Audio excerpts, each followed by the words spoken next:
what's next, everyone. Today we are talking bubbly red and white, the perfect pours from the vine for your Valentine.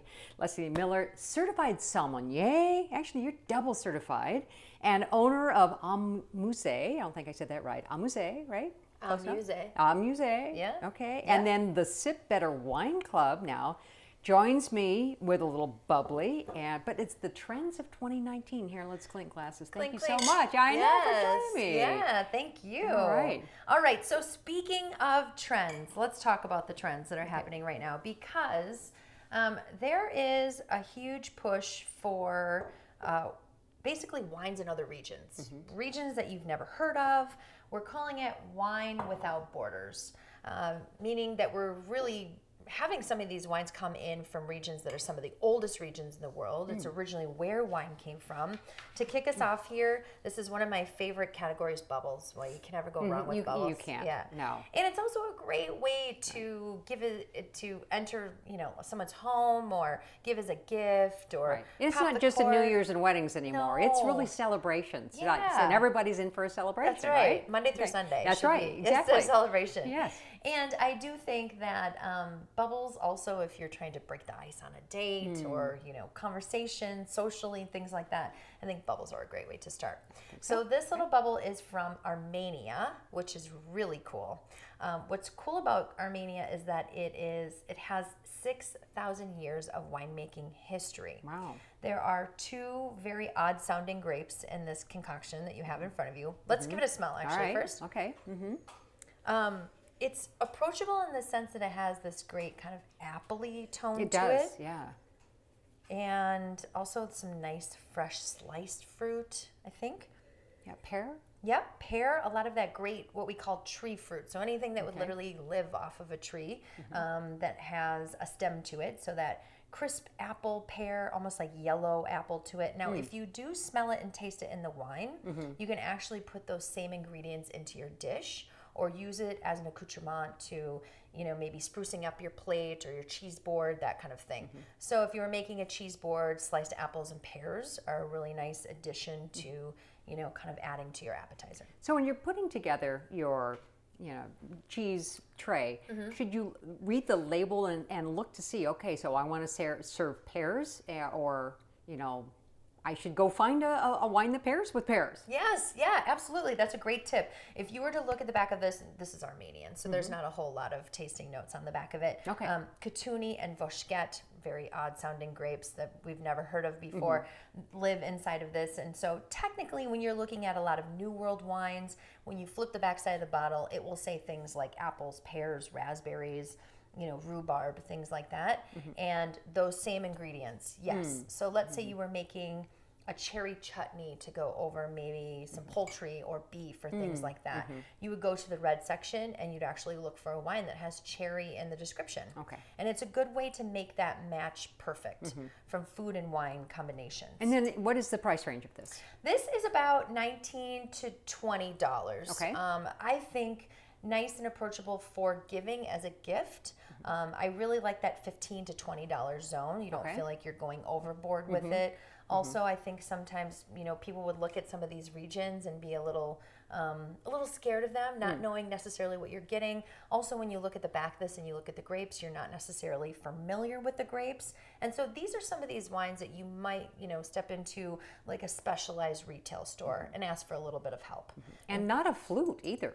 No, not a flute. We're drinking out of a Bordeaux stem. Okay. Actually, the region of Champagne in Champagne, France is currently trying to ban the flute. Okay. In the region of Champagne, they're using this Burgundy bowl. Wow. And in Champagne, that actual region, Chardonnay, Pinot Noir, and Pinot Meunier are the three grapes. And this bowl is designed to actually fit those grapes perfectly onto your palate. So it actually pushes the wine down into the side sort of cheeks or jowls of your mouth, and then collects the acidity to kind of move the wine harmoniously across your palate. So if you serve your bubbly in something like that and somebody looks at it and goes, I don't know. Yeah, people do that all the time Right. when I'm teaching classes, especially when I'm pouring champagne. Now, if you're pouring other bubblies outside of the region of Champagne, this Bordeaux glass is perfectly That's the one. acceptable. That's the way to go. Okay, I'm Yep, gonna have a little sip. exactly. And what I do, again like about this is that it kind of goes with everything. Oh yeah. So Yeah. now see, I really like this. Yeah. And I don't. And for me, this is mild. It's making my mouth really water, but Yeah. it's really mild enough. There's no any or tart. I guess sometimes the champagnes are really.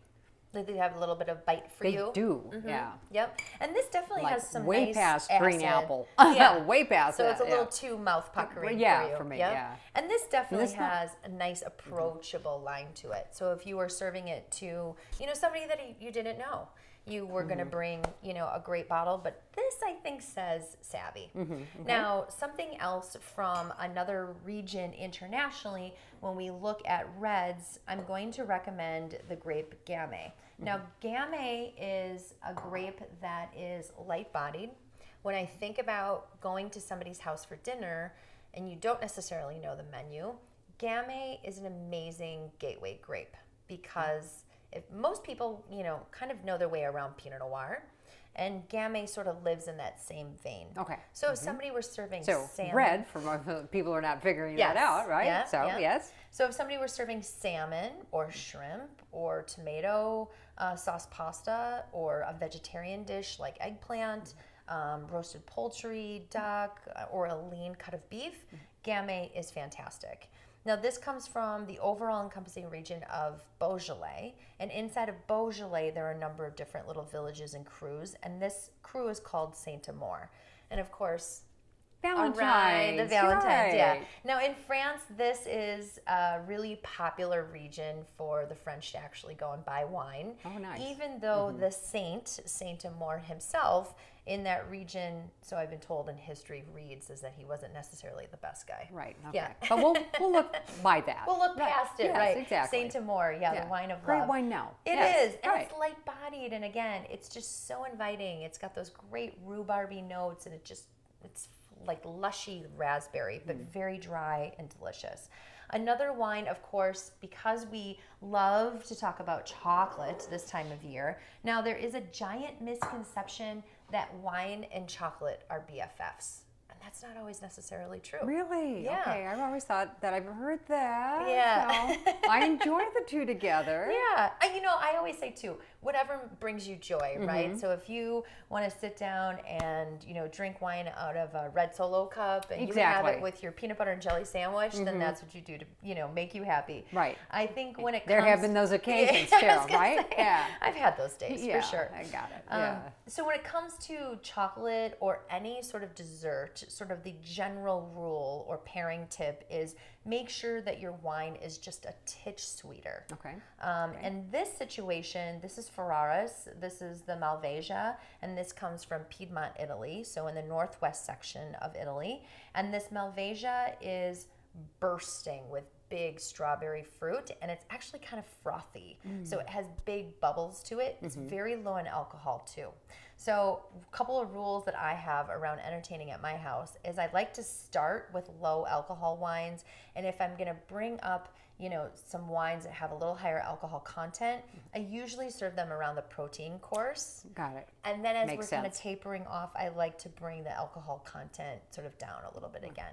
So now in this situation, So they can drive home. that's drive home, right? Or just Right. snowmobile home in Minnesota, Oh, right? exactly. Yeah, it's true. Exactly. Right. Right now, yes. So this is, sitting right around like the 5% zone, which I really like because it's still wine. It's still really fun to taste with chocolate. And I think the combinations together kind of make this great like strawberry, raspberry, chocolate combination. Great combo. Yeah. Yes. Really fun. And that's only like $11 on the shelf, which I think is a great way. It's a nice alternative to port. So instead of going with port, that again kind of ramps up the alcohol back up to 17, 18%, and now everybody's feeling kind of, tired, at the end of the meal, I like to kind of bring the palate back up and freshen it back up. All right, let's go to California. Here. My home state. Yes, I love it. So here is a delightful little rosé that I'm going to pour you. This is a little combination of grapes, Grenache and Syrah, Mourvedre. This is from our friends Steve and Jill Mathiasen. They are located right in Napa. Now, Steve Mathiasen may ring a bell to a couple of people. His name has been synonymous with fine winemaking here literally in the last 10 to 15 years, Steve has been the winemaker for a number of high-end wineries, and now he and Jill have their own winery, Matthias. Oh, okay. They're delightful people. Literally, their little acreage covers all the things that they eat and drink are right there on their own property, Wow. which is fantastic. And the wines themselves, their flagship wine is really their Cabernet, but then they also make a number of different reds and whites. So this is a little rosé. This is rosé. So it's basically just rosé. Think of rosé as a lighter version of all the grapes that you generally already drink. Okay. So if you drink Grenache and Syrah, which are Rhone varietals, this just sits with the skins in contact less amount of time. Okay. So it's almost like making tea, sort of in a way. Okay. You get more color and more flavor the longer you leave the skins in contact. There's a short amount of times here. So this, you get like almost like a cool peach flesh that goes on here, and then the strawberry, red fruit, cherry, raspberry kind of piece kind of hones back in here too. Oh yeah, now see, I really like, and rosé has kind of gone in and out of style. It's back in style, big time. Yes, hugely. Yes. And almost everybody now is presenting This a is really good. rosé. I might have to have a little more of this. Right. in their portfolio of sorts, just because it's a great, again, way to, if you're a dinner guest and you don't necessarily know what to bring, rosé is kind of the perfect answer because it's not full-bodied, it's not white, it's not bubbly, but you've got this great, kind of nice little pairing transportation that you can, lean a couple of different dishes with. Very good. Which is really Excellent. nice. Okay. And then something else from California here too is the Cabernet Franc from Paso Robles. So this is our friends at Field Recordings. Andrew Jones, just an extraordinary winemaker, younger winemaker in Paso Robles, who has been doing just a bang-up job in the wine industry. He is really known for his canned wines. So canned and alternative packaging right now is very, very hot. Huge. Okay. Yes. And he has actually one of my favorite canned wines out there. It's called the Hans Gruner from the Die Hard movie. Yes, of course. Yes, right. And it's a Gruner Veltliner, so it's a white grape. Okay. This wine here is the Franc. So it is 100% Cabernet Franc. In the world of grapes, there's 10,000 grapes out there. It's really hard to drink all of them at once, but if you can hone in on a couple of them. Cabernet Franc is actually the father grape to Cabernet Sauvignon. So Cabernet Franc and Sauvignon Blanc had a baby, and that baby was Cabernet Sauvignon. Right, which is one of my favorites. But yes. So this is, it's red, it's medium plus bodied.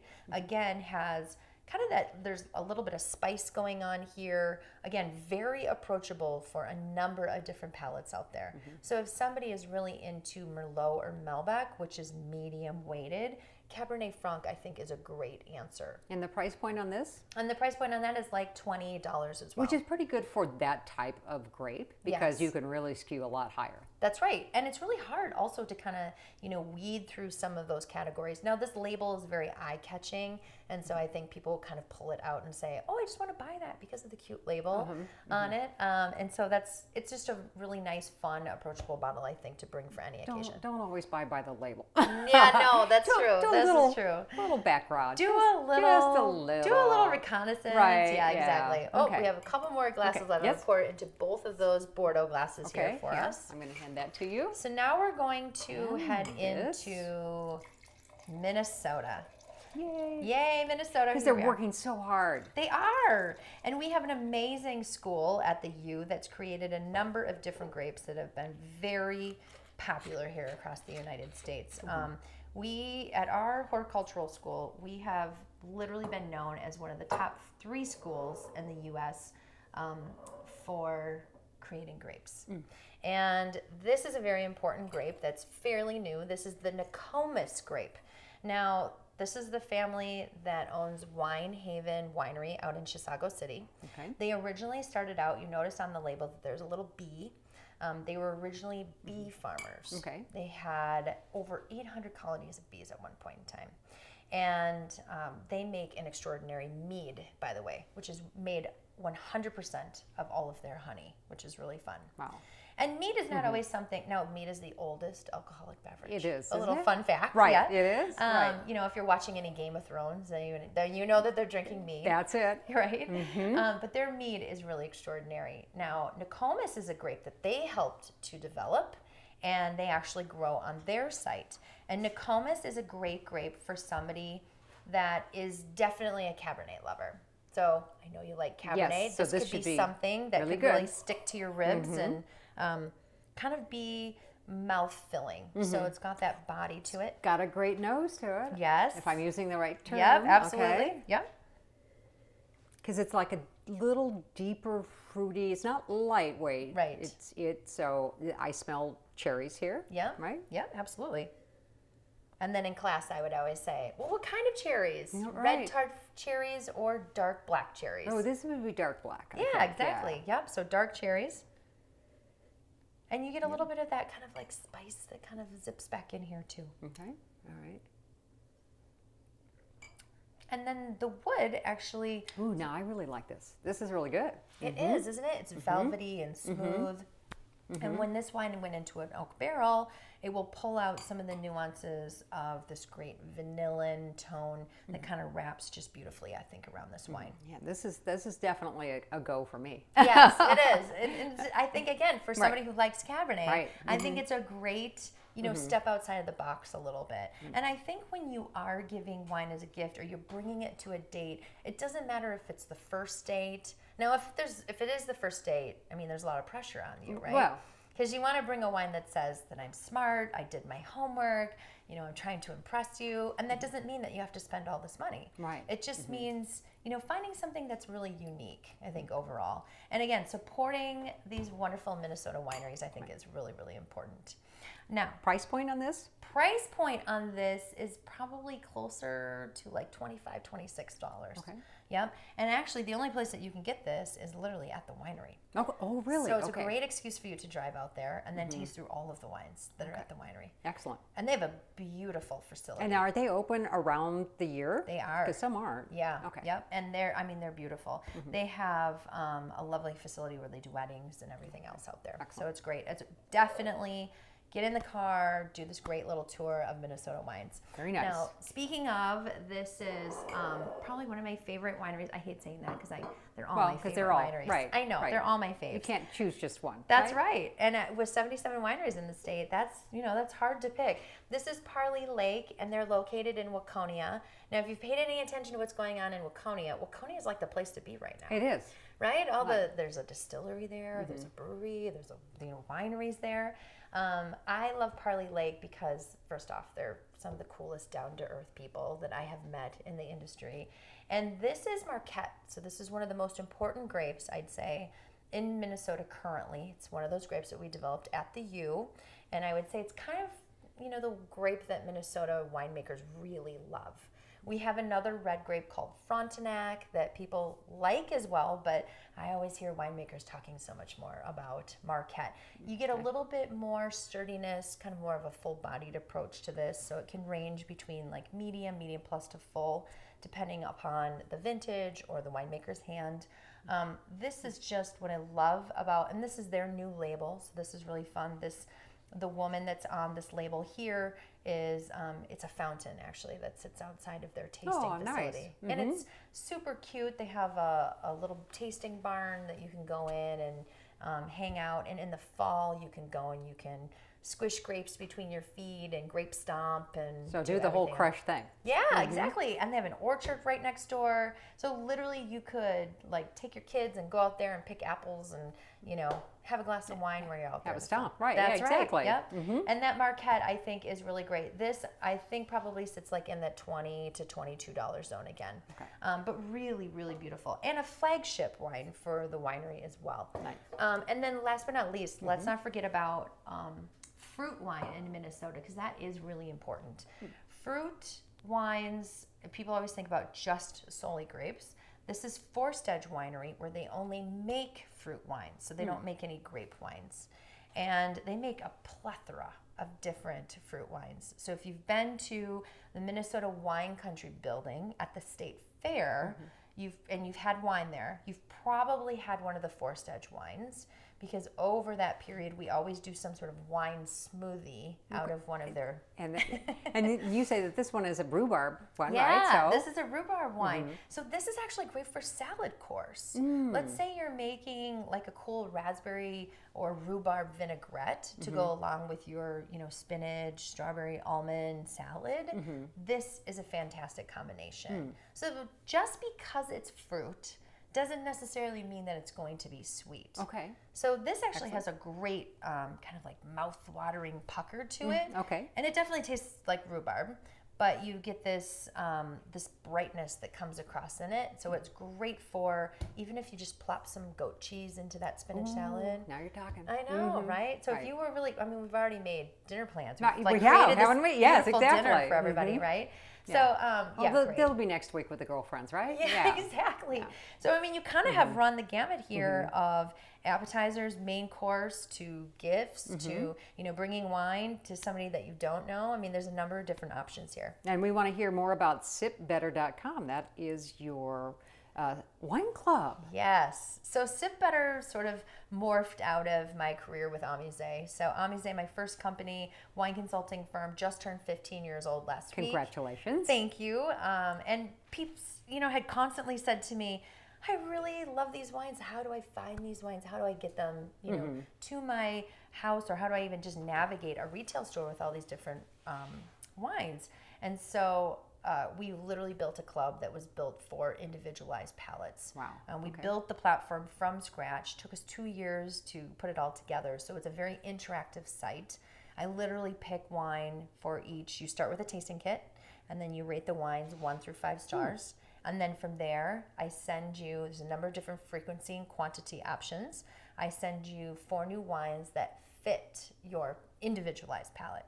So I know Is this that from you all like around the world or just in around the Minnesota? world, Okay. all over the world. All right. So you could get everything from Armenia to New Zealand to Canada to, Tasmania. We have every country in the club. You which can is get really fun. Canadian wines here too? We can. There's a couple of them. That's a little hard to do, isn't it? That's right. Yeah. Yep. So there's a short video that I have put together with each one of the wines that gives you serving temperature, pairing tips, how long you can keep the wine, winery information, the whole thing. So it's like having a digital file on each one of these wines as well. You're a busy gal. I am busy. Yeah, thank That's you why so I need much. all this wine. Yeah, exactly. Well, I hear you. So thank you so much for joining me. I really you. appreciate it. It's been Appreciate very informative. I love hearing about all this stuff. Again, for more information or on Leslie's schedule or on the wines that we just talked about, please go to sipbetter.com. That's the wine club. But then amusewine.com.